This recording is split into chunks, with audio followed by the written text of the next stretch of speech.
Hi, I'm Anna Griffiths. I'm the Access and Interpretation Coordinator at the Shakespeare Birthplace Trust, and this is our final Shakespeare's Villain blog.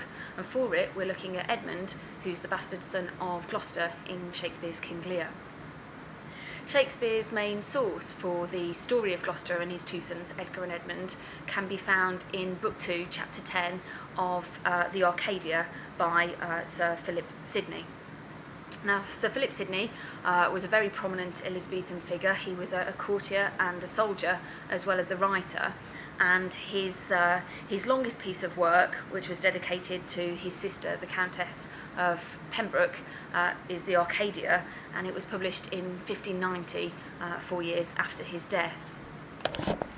And we have a 4th edition of the Arcadia here in the Shakespeare Birthplace Trust library.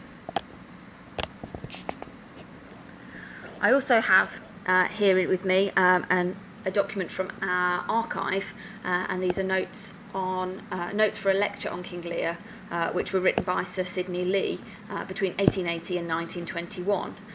Sir Sidney Lee was a biographer, critic and writer who wrote a number of books on Shakespeare and Stratford.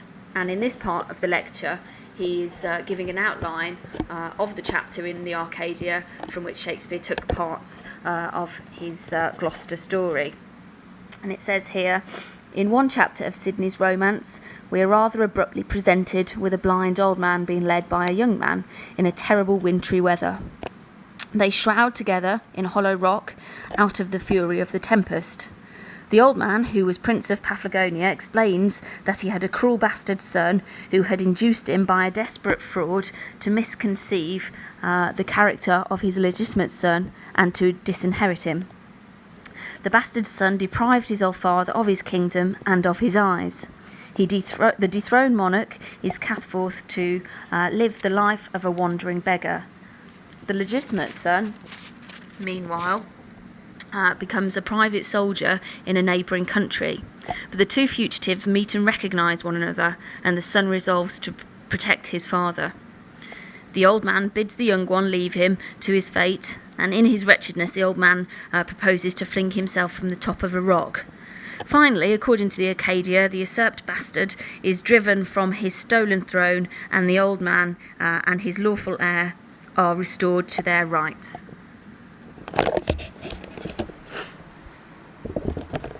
Shakespeare makes a number of changes to the story that we see in the Arcadia, such as it is not actually Edmund in King Lear who blinds Gloucester, nor does he take quite such delight in Gloucester's misery. Moreover, he is proud of some of his bastardy as well. So you see that Shakespeare has slightly more complicated characters than the straightforward good and evil presented in Sir Philip Sidney's Arcadia. However, we can see that there are clear links between the two stories, where a father and a legitimate son are robbed of their status and their inheritance by the villainous deception of an illegitimate son.